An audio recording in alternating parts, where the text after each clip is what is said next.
Hello and welcome to Veterans of the Valley. I'm Tom Turbiville. When Gerald McCaskill boarded the battleship USS Tennessee in June of 1944, it was the first ship that he had ever seen.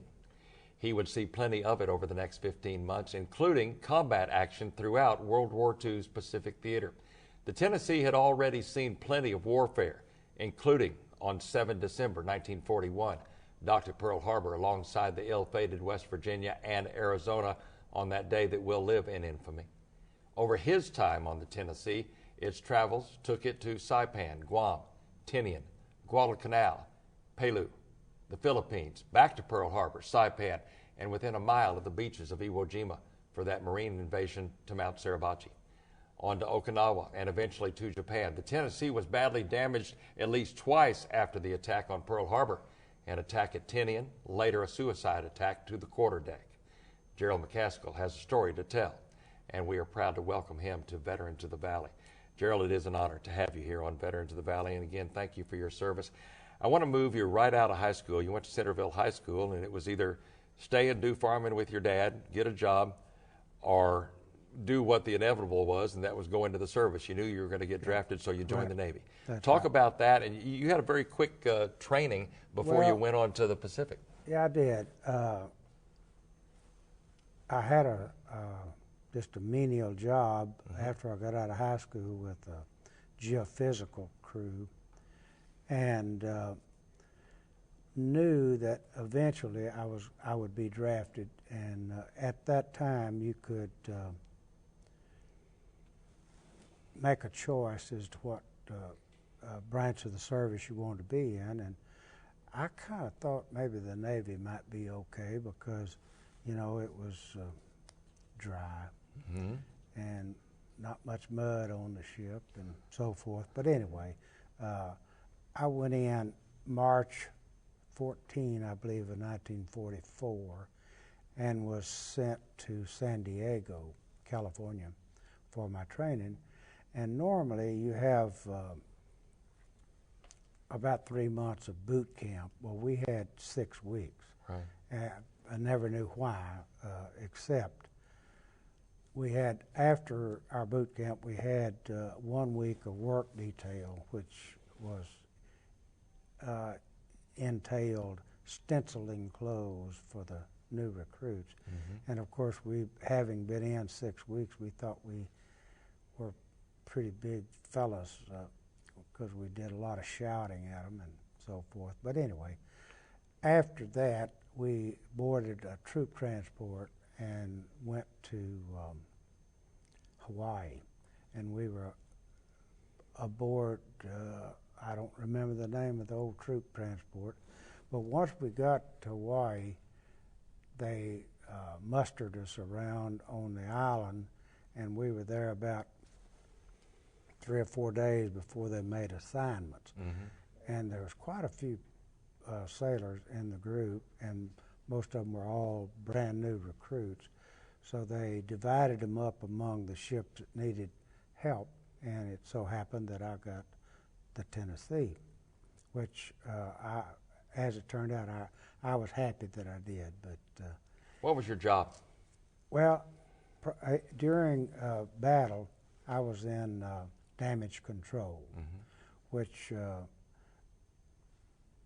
was a matter of when we had damage to the ship, any of the lines or decking or whatever, we tried to stop the flow of water or oil or whatever was in the compartment until they could get some of the specialists to come and repair it. And I remember, of course, Saipan was where we got hit, and one of the shells hit one of our 5-inch batteries and killed everybody in it.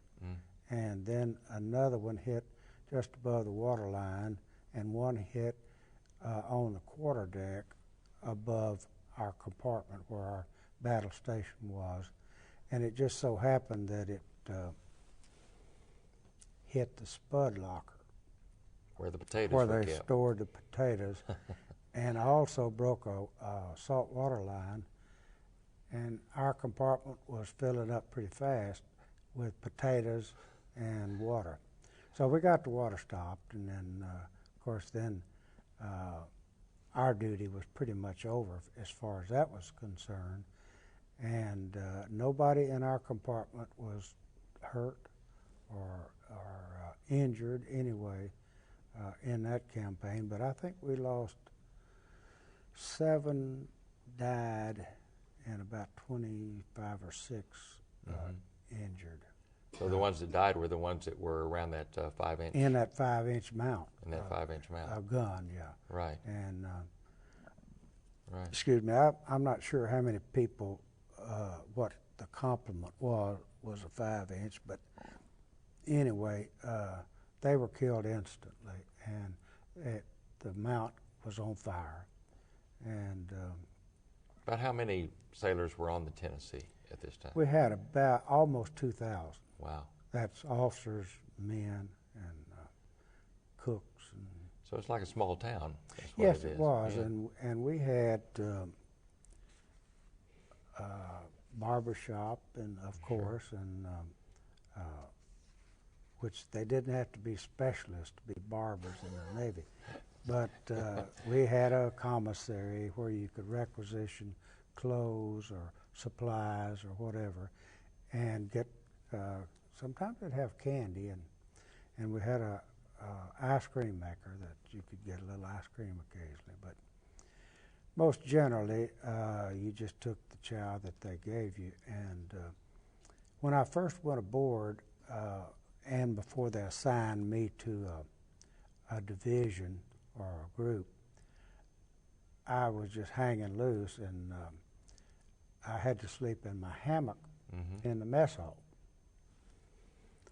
which wasn't a great deal of fun, but we got to wake up early because the cooks would come in and they'd start hollering at you or turn over your hammock.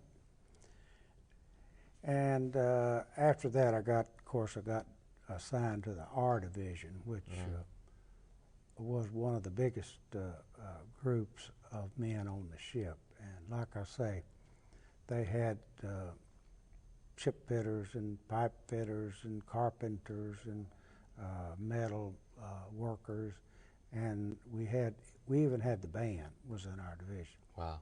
Had Wow. a pretty good little band. And, You'd only been in the Navy 3 months when That's this right. first attack That's right. happened. You'd been on the ship probably less than a month, I guess. That's right. What did you think? I mean, had you envisioned that the action was going to start up that quick? Well, no. Before we left Pearl Harbor to go to the Marianas, I was a friend of mine from New York, and I were just hanging out, and we didn't know they were going to have gunnery practice. But all of a sudden, those 14-inch guns started firing, and we didn't know what to do, except we had trying to find a place to go, and but it was overwhelming for me, not having had any experience or not actually knowing anything about what was going on as far as being aboard a ship. Right, right. You told me about later on, as we move on, you told me about a situation involving Admiral Halsey being used as a decoy. Well, that was in the Philippines. Later on in the Philippines, right? Yeah. We had already, landed, and the ships were patrolling the Philippines and the East China Sea. And the 7th Division, which was what we were in, had 6 old battleships. And the 2nd Division, 2nd Fleet, had all the new ones, they were swifter and faster and had bigger guns, and that was Halsey's command. Right. Well, there was, as I understand it from reading now, there was a kind of a buildup of the Japanese fleet to come back to the Philippines and retake what they had lost. And there was rumor, I assume, that they got intelligence that the fleet was north. Mm-hmm. And so Halsey wanted to score a big hit, and he took all the big ships, the new ship, and the carriers and so forth, and headed north to intercept them, which left us there at the Philippines. Right. Well, while that was exactly what the Japanese wanted to do, they wanted to get the Halsey out of the way, and we were under the command of Ohlendorf, mm-hmm. Admiral Ohlendorf. And we got, I assume we had intelligence that told us that the fleet, Japanese fleet, was coming through Surigao Straits. And so he or somebody designed a plan whereby the ship would intercept these Japanese fleet coming in this narrow strait. And the first group that attacked them was the PT boats. Mm-hmm. And then they come on down, and the destroyers started peppering them. And by then, our ships, the battleships, were stationed crossways so that we could fire all of our guns. The Japanese coming straight ahead could only fire their forward guns. So we had them at a disadvantage. And it didn't take too long for them to turn tail and get out of there. Well, of course, when they turned, we got after them again pretty good. But I think the California was one of our ships. Mm-hmm. I don't think she got a shot off. Is that right? No, I don't know that. But we've got a picture coming up, as a matter of fact, that's going to show both the Tennessee and the California in just a minute. I want to fast forward here a little bit.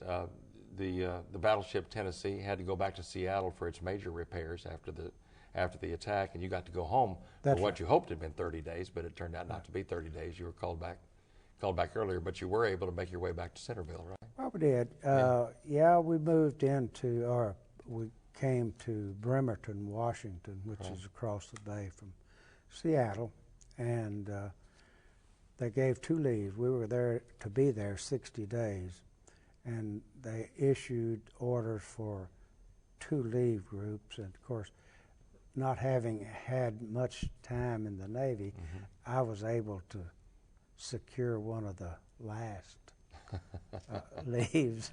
So you got to go home for 30 days. I got to go home for 30 days. But it wasn't quite 30 days, and you were called back. They wired us, and of course, I lived way out in the country. And they wired Centerville. Right. And I had an uncle living there, and he got the telegram and brought it out to us. And so I headed back. Headed back on the Tennessee to the Philippines, patrolling the East China Sea, and then eventually to Iwo Jima. To tell us a little bit about the Tennessee's role in the attack on Iwo Jima. Obviously, you were offshore and you were providing cover for the Marines, right? Well, that's true, and that was our basic program in any of the invasions. Normally, we went in about 5 days in advance of the landings to fire, and they had spotter planes that would detect and direct fire into the gun mounts and so forth. And so we would stand off. Usually we'd fire for an hour from the starboard side, then we'd swing around and fire from the port side, mm-hmm. and we had 2 crews, the port and starboard crew, and they'd get to rest a little while. Right. But I want to go ahead and go to the pictures now, because I wanted to just mention your service at Iwo Jima, because we have some photographs. So let's go ahead and go to those. About how old were you in this picture? I was 18. 18. So this is by the time I got start of your, well, actually you finished high school at 16, so you'd been in the service a while, right? Well, I on my before my 18th birthday, I had been at Saipan, Guam, Tinian, Pelú, Philippines, and the Battle of Surigao Strait. So you were an experienced sailor here. Yeah, and you know, you come back, you got a ribbon with all the damn stars on it. And people say, "What's the matter with you, boy?" And you were proud to explain what those were all about. There's the Tennessee right there. Now, this is a photograph taken in July of or actually, this was off Port Angeles, Washington. Yeah. Before you had boarded there. This is sort of the early version before Pearl Harbor, but I just thought that was an excellent photograph. It was taken from a book that you have called USS Tennessee in World War II by Clifton Simmons. And the photographs you're about to see are all coming from that book. This is another photograph, sort of up close, the casemate deck and the 3-inch guns. But that's sort of an early version. It didn't look quite like that, right? The 5-inch guns, Yeah. excuse me. Well, it did not look like that when I went aboard. Right. It had more enclosed superstructure. But that was early on. Yeah. Now we're going to move to Pearl Harbor. Right. This is December 10th, 3 days after the attack on Pearl Harbor. And what you're seeing there is the Tennessee right beside the remains, the sunken West Virginia. And this photo was taken from the hull of the Oklahoma. So, and again, this was before you had boarded, but this is the battleship that you would board and spend 15 months on. Yeah, right. Okay, let's move on to the next one. This is fresh from the rebuild after Pearl Harbor. Well, if you notice, Tom, on the about midway down, there's some what we call blisters. Mm-hmm. Those were added. Right, right. Afterwards, it's amazing. After the attack on Pearl Harbor, it was up and going and repaired in about 3 months' time, or a little less than 3 months' time. This next photograph is it's a fascinating photograph. June 18th, 1944. You are now on the ship under fire at Saipan. Right. And this is the photograph I was referring to. I think this is the Tennessee in the foreground, and in the background on the right, that's the California. Uh-huh. Mm-hmm. California and Tennessee were sister ships. I see, in the same fleet. They were laid down at about the same time. I think they were completed in 1920. I'm not sure. This is Admiral Nimitz, and this was on 17 October 1944, and I bet you can recall when he came on board to address the... Yeah, in fact, the captain, that's our captain on the left. Mm-hmm. I don't recognize those other guys, but that was quite a time when the the leader was there, the main man. You really didn't particularly want to have the admiral right on your ship because you had to toe the mark a little. Oh, I bet you did. A lot of scrubbing. But we were flagship. Yeah. Several times. Yeah. A lot of cleanup before he came on. Yeah, and you know, of course, most of those guys were just regular people. Exactly. Folks and. Exactly. This is at Iwo Jima. The date is 19 February 1945, as I guess the Tennessee is positioning itself. Yeah, for the attack. Well, you can see that those are probably LCTs or going in, I would guess. We've had veterans that were actually, Ed Iyer is a veteran who actually was a Marine that was there at D-Day at Iwo Jima, and he remembers looking out onto the waters and said, I've never seen so many crafts in his whole life, so many ships and boats and cruisers and destroyers, and the Tennessee was one of them. Yep. This photograph and the next one are fascinating. We have not talked yet about this. We will. In 1945, the next major attack to the Tennessee was a suicide plane that found its mark. And these first two photographs on the left or the right, this is just seconds before the suicide plane hit at the quarterdeck. And that's the moment of impact right there of the suicide plane hitting the Tennessee. And in a moment, we're going to get you to talk about that because this came in April the 12th, 1945. And those pictures were actually still shots taken from a film. And finally, talk about, you're in the bottom left, and talk about this picture. And Well, these were some guys that I worked with in the first lieutenant's office and the damage control group. The kid on the right was from Nacogdoches. His name was Cyril Roberts. And Don Hampton on the left back, and Joe Martinez. He was from New Orleans. Right. And I never heard from any of them afterward. I know that Martinez is dead, and I would guess that Hampton, probably, he was older. Right. But the guy from Nacogdoches, I finally tracked him down. Really? Really? But he had multiple strokes, and I see.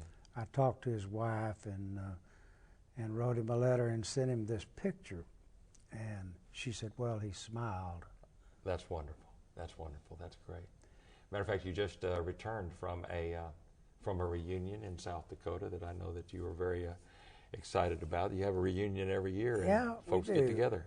You had about 85, including spouses, right? That's right. Yeah. And South Dakota doesn't seem like the appropriate place to have a ship reunion, but what they try to do is pass it around to different parts of the country so that guys don't have to travel as far every time.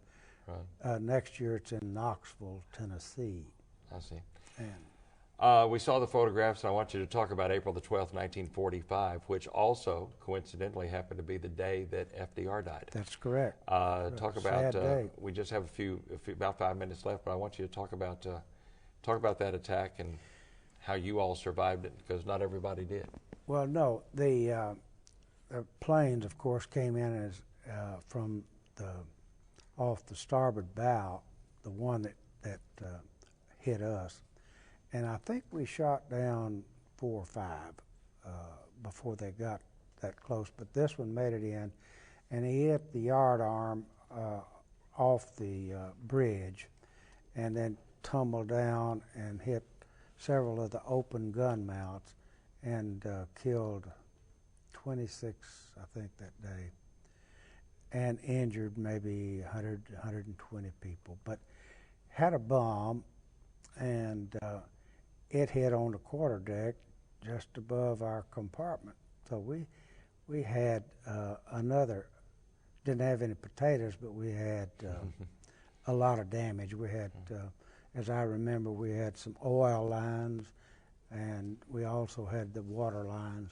that we had to take care of. And nobody in our compartment was hit again, so we were fortunate, very fortunate. You were discharged in April of 1946. We are running out of time, so we're going to have to move forward, but you did decide to come back rather than go to work at the farm. Came back and you went to Texas A&M, and it was kind of tough for you because you hadn't been to school for 4 years. And it was kind of tough going, but you all decided rather than go back to the farm to stick with it, and you graduated in 4 years from Texas A&M. Well, we did, because I graduated in 4 years because I had to take 18 hours per semester to get all the credits in, because my time, a GI Bill would have run out. Right. And I didn't have any money to go. So, yeah, to me, the GI Bill was one of the best things that they ever graduated from A&M in 1950, and that's the same year that you married Shirley. I sure did. And I lucked out there. You lucked out there, indeed. And then your career took you to West Texas, to the Panhandle, to Lubbock, and eventually to Andrews, where you were in the banking business for some 30-something years. Right. Where you were kind of Mr. Andrews, I get the idea, the president of the Chamber of Commerce. And you know, if you're in a small town and can't say no, you get to do a lot of things. But it did take up a lot of time, but I enjoyed it. Right. Andrews was probably one of the best small towns that we ever lived in. Hereford, we lived in Hereford for a while, and it was a good town. Right. So eventually you retired and you came back to the area, back to the Leon area, but then because of health problems, because of heart problems, you wanted to get near some good doctors, and that's sort of what brought you back to the town of your alma mater, to College Station. And we have a place right up in Leon County that we needed to to look after. And at the time, you know, we had one of our sons lived in the Woodlands. Right.